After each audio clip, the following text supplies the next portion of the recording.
ಬೆಂಗಳೂರು ಜಲಮಂಡಳಿ ಗ್ರಾಹಕರಿಗೆ ಸರ್ಕಾರದಿಂದ good news. ಜಲಮಂಡಳಿ ನೀರಿನ ಬಿಲ್ ಬಾಕಿ ಉಳಿಸಿಕೊಂಡವರಿಗೆ ಒನ್ ಟೈಮ್ ಸೆಟಲ್ಮೆಂಟ್ ವಿನಾಯಿತಿಯನ್ನು ನೀಡಿದೆ. ಕಾವೇರಿ ನೀರಿನ ವಿಳಂಬ ಶುಲ್ಕ ಮತ್ತು ಬಡ್ಡಿ ಮೇಲೆ ಸಂಪೂರ್ಣ ವಿನಾಯಿತಿಯನ್ನು ನೀಡಲಾಗಿದೆ.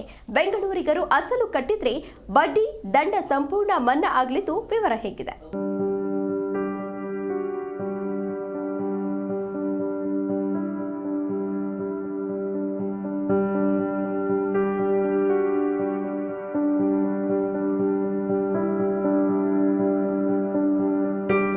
ನೀರಿನ ಬಿಲ್ ಕಟ್ಟದೆ ಬಾಕಿ ಉಳಿಸಿಕೊಂಡ ಬೆಂಗಳೂರು ಜನರಿಗೆ ಗುಡ್ ನ್ಯೂಸ್. ಗ್ರಾಹಕರು ನೀರಿನ ಬಾಕಿ ಅಸಲು ಮೊತ್ತವನ್ನ ಒಂದೇ ಸಲಕ್ಕೆ ಪಾವತಿಸಿದ್ರೆ ಕಟ್ಟಬೇಕಿದ್ದ ಬಡ್ಡಿ, ದಂಡ ಮತ್ತು ಇತರೆ ಶುಲ್ಕಗಳನ್ನ ಸಂಪೂರ್ಣ ಮನ್ನಾ ಮಾಡಲಾಗುತ್ತೆ ಅಂತ ಸರ್ಕಾರ ಘೋಷಿಸಿದೆ. ನೀರಿನ ಬಿಲ್ ಕಟ್ಟದೆ ಬಾಕಿ ಉಳಿಸಿಕೊಂಡ ಗ್ರಾಹಕರಿಗೆ ರಾಜ್ಯ ಸರ್ಕಾರ ಸಿಹಿ ಸುದ್ದಿ ನೀಡಿದ್ದು, ಗ್ರಾಹಕರಿಗೆ ಒನ್ ಟೈಮ್ ಸೆಟಲ್ಮೆಂಟ್ಗೆ ಅವಕಾಶವನ್ನ ಕಲ್ಪಿಸಲಿದೆ.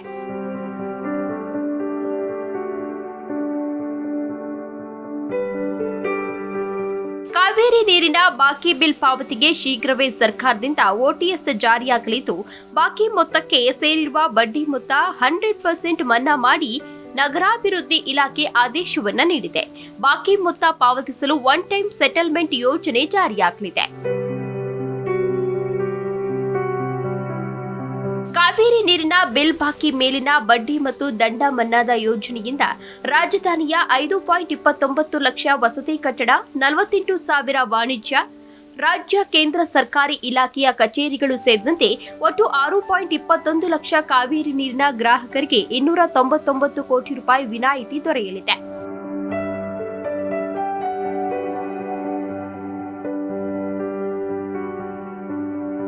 ರಾಜ್ಯ ಸರ್ಕಾರವು ಜಿಬಿಎ ಆಸ್ತಿ ತೆರಿಗೆ ಪಾವತಿದಾರರಿಗೆ ನೀಡಿದ ಮಾದರಿಯಲ್ಲಿ ಬೆಂಗಳೂರು ಜಲಮಂಡಳಿಯ ಗ್ರಾಹಕರಿಗೂ ಒನ್ ಟೈಮ್ ಸೆಟಲ್ಮೆಂಟ್ ಯೋಜನೆ ಜಾರಿಗೊಳಿಸಲು ಈಗಾಗಲೇ ಸಂಪುಟ ಸಭೆಯಲ್ಲಿಯೂ ಅನುಮೋದನೆ ಲಭ್ಯವಾಗಿದೆ.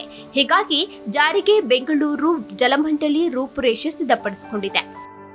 ಸುಮಾರು 15ರಿಂದ 16 ಲಕ್ಷ ಕಾವೇರಿ ನೀರಿನ ಸಂಪರ್ಕಗಳಿದ್ದು, ಈ ಪೈಕಿ 6,21,939 ಗ್ರಾಹಕರು ಹಲವು ವರ್ಷದಿಂದ ನೀರಿನ ಬಿಲ್ಲು ಪಾವತಿ ಮಾಡದೆ ಕೋಟ್ಯಾಂತರ ರೂಪಾಯಿ ಬಾಕಿ ಉಳಿಸಿಕೊಂಡಿದ್ದಾರೆ. ಬಾಕಿ ಮೊತ್ತ ವಸೂಲಿಗೆ ಓಟಿಎಸ್ ಜಾರಿಗೊಳಿಸಲಾಗುತ್ತಿದೆ. ಈ ಯೋಜನೆಯ ಲಾಭ ಪಡೆಯಬೇಕಾದರೆ ನಿಗದಿತ ಅವಧಿಯಲ್ಲಿ ಬಾಕಿ ಮೊತ್ತವನ್ನು ಗ್ರಾಹಕರು ಸಂಪೂರ್ಣವಾಗಿ ಪಾವತಿಸಬೇಕಾಗಲಿದೆ. ಉಪಮುಖ್ಯಮಂತ್ರಿ ಹಾಗೂ ಬೆಂಗಳೂರು ನಗರಾಭಿವೃದ್ಧಿ ಸಚಿವರು ಓಟಿಎಸ್ ಲೋಕಾರ್ಪಣೆಗೆ ದಿನಾಂಕ ಮತ್ತು ಸಮಯ ನೀಡಲಿದ್ದಾರೆ. ಚಾಲನೆಯ ದಿನದಿಂದ 90 ದಿನ ಯೋಜನೆಯ ಜಾರಿಯಲ್ಲಿ ಇರಲಿದೆ. ಯೋಜನೆಗೆ ಜಲ ಸಮಾಧಾನ, ಜಲಸಿರಿ, ಜಲತೃಪ್ತಿ, ಜಲನಿಧಿ, ಜಲಸಂತೃಪ್ತಿ ಸೇರಿದಂತೆ ಮೊದಲಾದ ಹೆಸರು ಇಡಬೇಕೆಂದು ಚರ್ಚೆ ನಡೆಸಲಾಗುತ್ತಿದೆ. ಡಿಕೆ ಶಿವಕುಮಾರ್ ಅವರು ಸೂಚಿಸುವ ಹೆಸರನ್ನ ಅಂತಿಮಗೊಳಿಸಲಾಗುವುದು ಎಂದು ಅಧಿಕಾರಿಗಳು ಮಾಹಿತಿ ನೀಡಿದ್ದಾರೆ.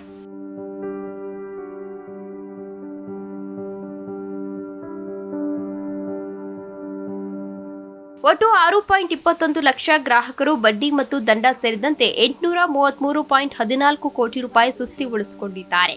ಈ ಪೈಕಿ ಬಡ್ಡಿ ಮತ್ತು ದಂಡ ಮೊತ್ತ 299 ಕೋಟಿ ರೂಪಾಯಿ ವಿನಾಯಿತಿ ನೀಡಿದರೆ 534.13 ಕೋಟಿ ರೂಪಾಯಿ ಸಂಗ್ರಹಿಸುವ ಗುರಿ ಹಾಕಿಕೊಳ್ಳಲಾಗಿದೆ. ಈ ಪೈಕಿ 529 ಲಕ್ಷ ವಸತಿ ಕಟ್ಟಡಗಳಿಗೆ 144.25 ಕೋಟಿ ರೂಪಾಯಿ ರಿಯಾಯಿತಿ ದೊರೆಯಲಿದೆ. ವಾಣಿಜ್ಯ ಕಟ್ಟಡಗಳಿಗೆ 60.70, ಭಾರತೀಯ ಸೇನಾ ನೆಲೆಗಳಿಗೆ 44.88, ಜಿಬಿಎ ಕಟ್ಟಡಗಳಿಗೆ 17 ಕೋಟಿ ರೂಪಾಯಿ ವಿನಾಯಿತಿ ಸಿಗಲಿದೆ.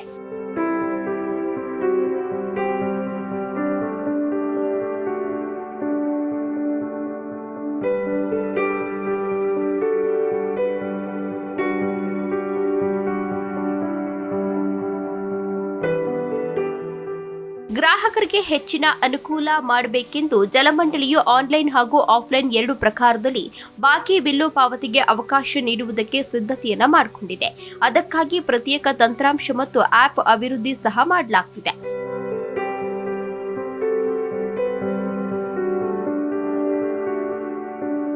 ಸುಸ್ತಿ ಉಳಿಸಿಕೊಂಡ ಎಲ್ಲ 6.21 ಲಕ್ಷ ಗ್ರಾಹಕರಿಗೂ ನೋಟಿಸ್ ನೀಡುವುದಕ್ಕೆ ತೀರ್ಮಾನಿಸಲಾಗಿದೆ. ನೋಟಿಸ್ 4 ಪುಟ ಇರಲಿದ್ದು, ಅದರಲ್ಲಿ ಹೇಗೆ ರಿಯಾಯಿತಿಯನ್ನ ಪಡೆಯಬಹುದು, ಪಾವತಿ ಅವಕಾಶಗಳು ಏನು ಎಂಬುದರ ವಿವರಣೆಯನ್ನ ಉಲ್ಲೇಖಿಸಲಾಗುತ್ತದೆ. ಮಾನದಂಡ ಸಿದ್ಧತೆಗೆ ಅಧಿಕಾರಿಗಳ ನೇತೃತ್ವದಲ್ಲಿ ಸಮಿತಿ ಸಹ ರಚನೆ ಮಾಡಲಾಗಿದೆ.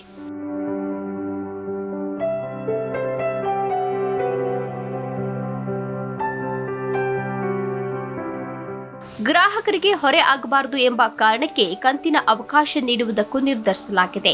ಓಟಿಎಸ್ ಯೋಜನೆಯ ಅವಧಿಯಲ್ಲಿ ಪೂರ್ಣ ಪ್ರಮಾಣದಲ್ಲಿ ಪಾವತಿಸಿದರೆ ಮಾತ್ರ ಬಡ್ಡಿ ಮತ್ತು ದಂಡದ ಮೊತ್ತ ಮನ್ನಾವಾಗಲಿದೆ. ಇಲ್ಲವಾದರೆ ಬಡ್ಡಿ ಮತ್ತು ದಂಡ ಮನ್ನಾ ಆಗುವುದಿಲ್ಲ ಎಂದು ಅಧಿಕಾರಿಗಳು ಸ್ಪಷ್ಟಪಡಿಸಿದ್ದಾರೆ.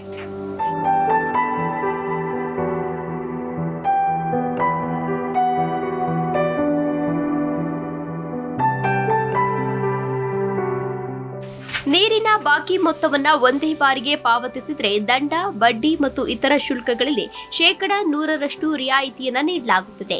ಗೃಹ ಬಳಕೆಯ ಗ್ರಾಹಕರು, ವಾಣಿಜ್ಯ ಮತ್ತು ಕೈಗಾರಿಕಾ ಗ್ರಾಹಕರು, ಕೇಂದ್ರ ಹಾಗೂ ರಾಜ್ಯ ಸರ್ಕಾರಿ ಇಲಾಖೆಗಳು, ಗ್ರೇಟರ್ ಬೆಂಗಳೂರು ಪ್ರಾಧಿಕಾರ ಸೇರಿದಂತೆ ಇತರ ಶಾಸನಬದ್ಧ ಸಂಸ್ಥೆಗಳು ಬಾಕಿ ಮೊತ್ತವನ್ನ ಕಟ್ಟಿ ಈ ಯೋಜನೆಯ ಪ್ರಯೋಜನವನ್ನ ಪಡೆಯಬಹುದಾಗಿದೆ. ಬೆಂಗಳೂರು ಜಲಮಂಡಳಿಯ ಒನ್ ಟೈಮ್ ಸೆಟಲ್ಮೆಂಟ್ ನಿರ್ಧಾರದ ಬಗ್ಗೆ ಬೆಂಗಳೂರಿಗರು ಸಂತಸವನ್ನು ವ್ಯಕ್ತಪಡಿಸಿದ್ದಾರೆ. Desk bureau, Zee Kannada news.